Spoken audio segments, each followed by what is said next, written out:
একটা অবস্থায় পড়ে গেছে, মানে বাংলাদেশটা মনে হচ্ছে হায়নাদের দখলে চলে গেছে। ডক্টর মোহাম্মদ ইউনূসের সামনে যে কয়েকটা মহা বিপদ অপেক্ষা করতেছে। এক নম্বর বিপদ হলো ইউনূস সরকারের সামনে একটা বড় ধরনের বিপদ কিন্তু অপেক্ষা করছে। ইউনূস সরকার তারা পরিকল্পিতভাবে এই মন্ত্রণালয়গুলোর নথিগুলো পুড়িয়ে দিয়েছে। কেন?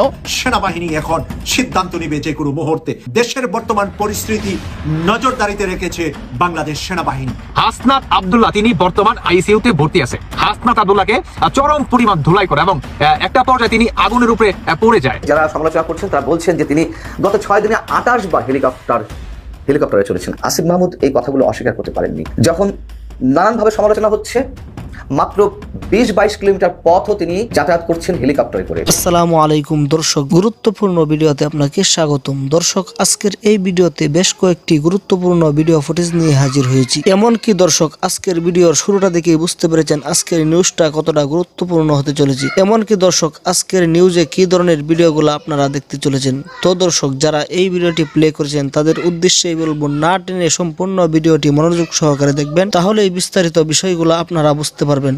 তো দর্শক, আসুন কথা না বাড়িয়ে আমরা মূল ভিডিওটি দেখে আসি। তার আগে আমার চ্যানেলে নতুন হলে চ্যানেলটিকে সাবস্ক্রাইব করে রাখবেন পরবর্তী ভিডিওর আপডেট পাওয়ার জন্য, এবং কি দর্শক, একটি লাইক দিয়ে দেখতে থাকুন সম্পূর্ণ ভিডিওটি। Breaking news, breaking news, breaking news. দর্শক বন্ধুরা, এই ভিডিওটি যদি মিস করেন তাহলে আমি বলবো আপনি পৃথিবীর সবচেয়ে বড় একটা জিনিস মিস করবেন। সেটি হচ্ছে হাসনাত আব্দুল্লাহ। যদি ভাই ঘটনাটি সত্যি হয় তাহলে আমার মনে হয় বাংলাদেশে কিছু সংখ্যক মানুষ আসলে মিষ্টি বিতরণ মনে হয় প্রচুর ব্যাপক পরিমাণ করবে, কম হয়ে যাবে আমার মনে হয় মিষ্টির দোকানে। সেটি হচ্ছে হাসনাত আব্দুল্লাহ তিনি বর্তমান আইসিইউতে ভর্তি আছে। কারণ কি? আপনারা থাম্বনেলে অনেকে ছবিটা দেখছেন। হাসনাত আব্দুল্লাহ বর্তমান আপনার আইসিইউতে ভর্তি আছে। সেটি হচ্ছে তিনি আপনার সম্পূর্ণভাবে যখন নাকি সচিবালয়ে আগমন লাগে তিনি যান, সেখানে গিয়ে এবং আপনার নিজেদের ভিতরে এবং সমন্বয়ক আর হচ্ছে সাধারণ স্টুডেন্টদের ভিতরে একটি কথা কাটাকাটি হয়। সেখানে হাসনাত আব্দুল্লাহকে চরম পরিমাণ ধুলাই করে এবং একটা পর্যায়ে তিনি আগুনের উপরে পড়ে যায়। এই ধরনের আপনার গুঞ্জন উঠে আসছে। ডক্টর মোহাম্মদ ইউনূসের সামনে যে কয়েকটা মহা বিপদ অপেক্ষা করতেছে। এক নম্বর বিপদ হলো যে জানুয়ারির 20 তারিখে যুক্তরাষ্ট্রের প্রেসিডেন্ট হিসেবে শপথ নেবেন ডোনাল্ড ট্রাম্প।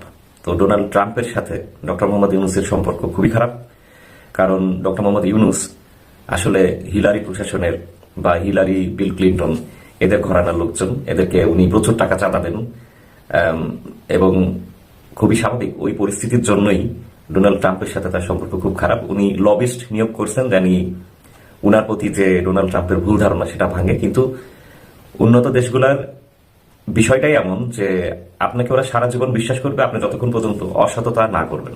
কিন্তু একবার যদি আপনি আপনার অনেস্টি ব্রেক করেন, আপনি যত শত কোটি টাকাই খরচ করেন, ওই খরচটাই হবে টোটালি একটা বাজে খরচ এবং ওখানে আপনার কোনোই কাজ হবে না। সুতরাং জানুয়ারি 20 তারিখে শপথ নেওয়ার পরে ডোনাল্ড ট্রাম্প প্রশাসন কি ব্যবস্থা গ্রহণ করবেন সেটার উপরে ডক্টর মোহাম্মদ ইউনূসের ভাগ্য নির্ভর করতেছে। কিন্তু আমার ধারণা যে ডক্টর মোহাম্মদ ইউনূসের কপালে মহা খারাপই আছে এবং সেটা দেখার জন্য আমাদেরকে জানুয়ারির 20 তারিখ অর্থাৎ নতুন বছরের জানুয়ারির 20 তারিখ পর্যন্ত অপেক্ষা করতে হবে। তারপরে এই মূলত মূল খেলাটা শুরু হবে। এখন হলো আসি বিপদ নম্বর 2। এইটা বলার আগে আমার একটু কথা বলে নিতে হবে। সেটা হলো ডক্টর মোহাম্মদ ইউনূসের ভারত বিদ্বেষী মনোভাব এবং পাকিস্তান প্রীতি, এই দুইটার যদি আপনি একটু ডিপলি খেয়াল করেন তাহলে দেখবেন যে কেন এই ঘটনাগুলো ঘটে, কেন উনি এ ধরনের আচরণ করলেন। তো উনি কোনো পলিটিক্যাল ব্যক্তি নন, উনি মূলত এনজিওর মোড়কে আবৃত একজন